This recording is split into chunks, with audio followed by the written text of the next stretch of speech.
So I just wanted to show you a little bit of what I'm doing. So this is my watercolor fabric painting technique, where I basically have these sheets and then I kind of make them a little bit wet, and then I have some diluted fabric color or fabric paint bottles of paint that I then try to drizzle out and just use as well as I can.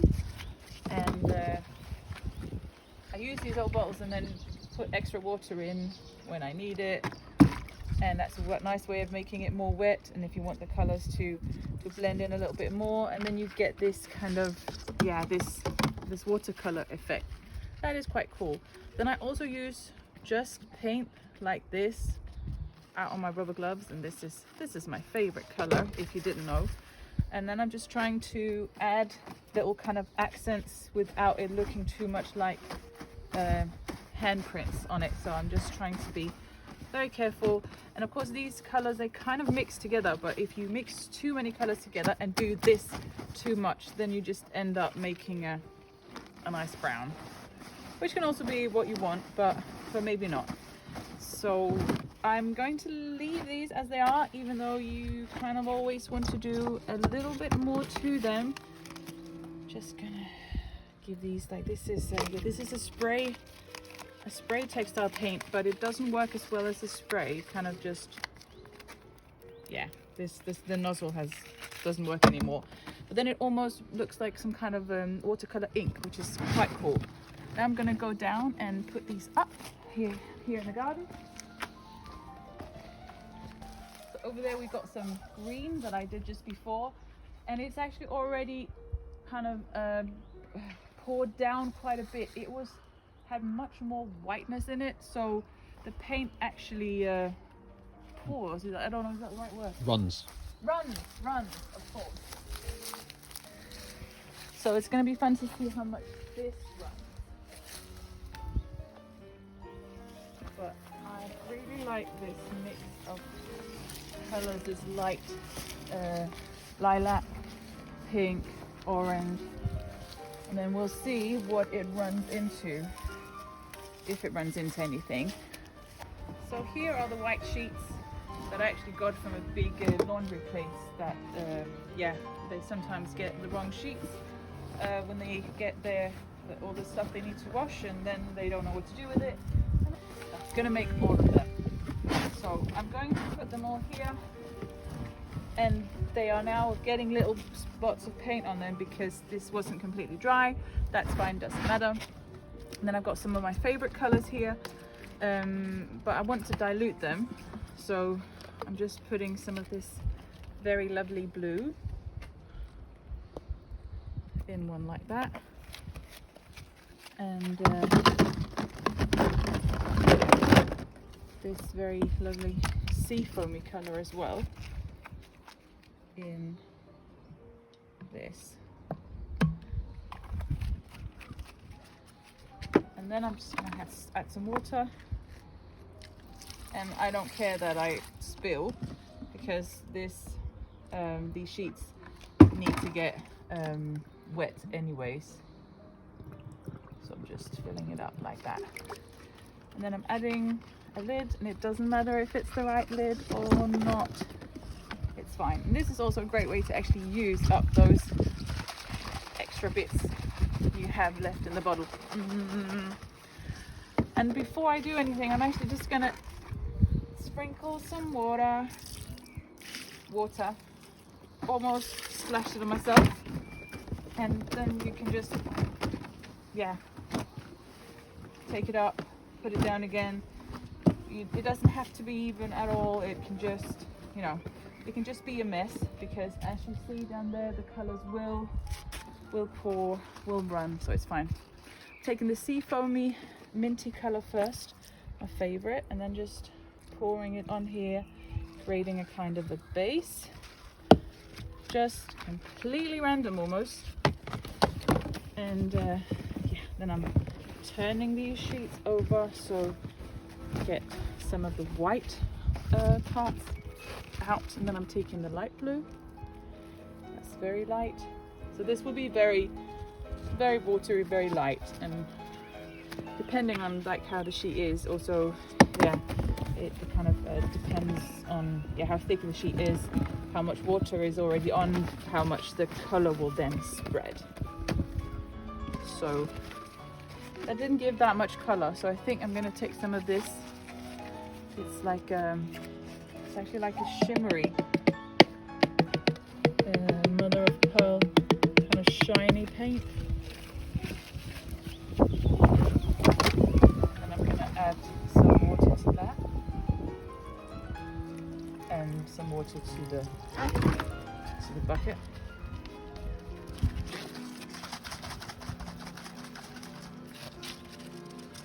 And then you've got these little kind of splotches, I don't know what to call them. Splotches.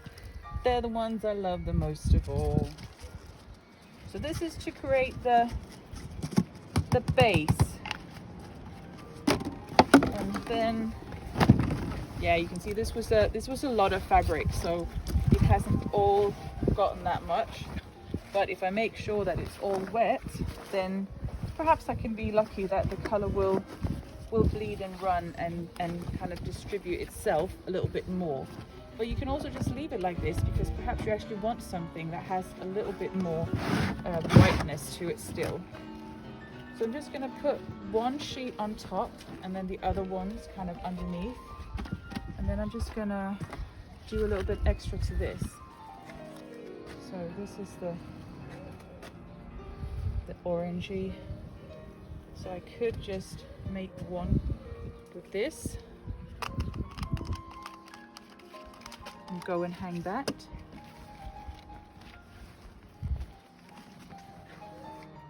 Of course, you get a little bit of orange on the other ones as well. And then do the kind of hand stamping. Then I can massage it into it, and I can get all this paint off and at the same time make some little marks.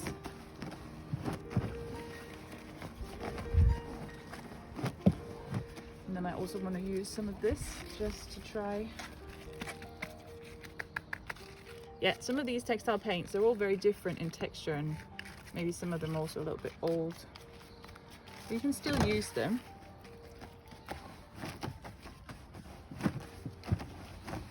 So basically, just massaging it in.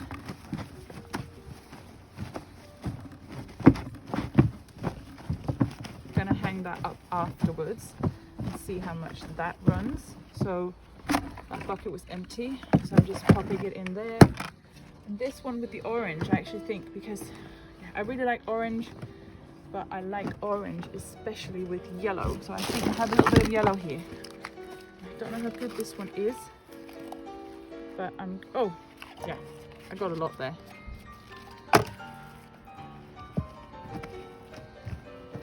So that will also be massaged in.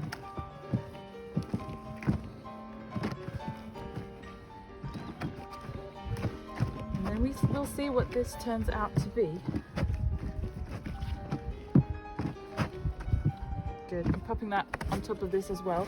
And then the last one here, which is mostly blue with a bit of orange and a bit of other colors.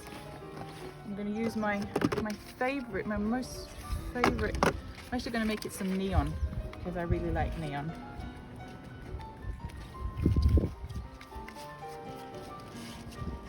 And that didn't give very much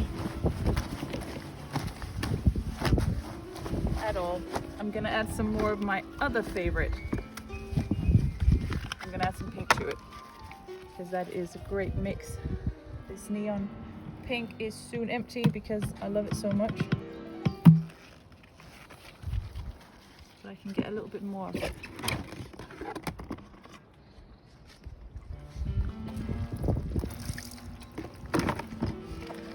So I'm not putting a whole lot of water in, just diluting it a bit. Beautiful. Yum, yum, yum. Yes, okay, got quite a bit too diluted, but this will help with some of the whites bit though. And then I'm just going to use my hands for the last bit. Perhaps this is not quite enough. It will have to do.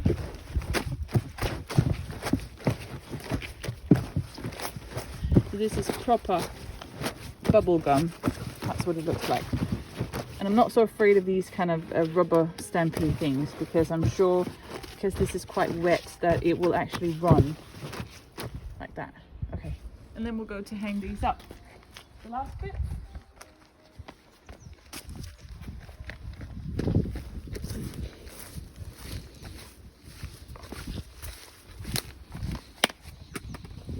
Put out my most favorite one first. Yeah, super bubblegum, and actually very, very, very pastel. And with these, they have to dry, so it's good to hang them out outside on a sunny day, somewhere where you're not growing something you need to eat.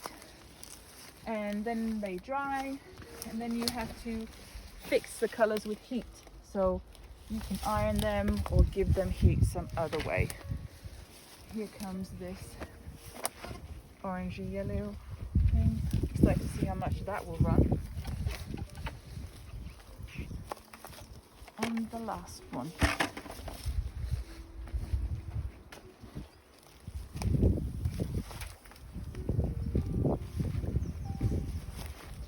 And they're kind of this shimmery paint. You can actually see it a little bit, but there is like a little bit of glitter in this. It looks a little bit funny. Oh yeah. Okay, so exciting to see how much that will run with the wetness and what it will turn into.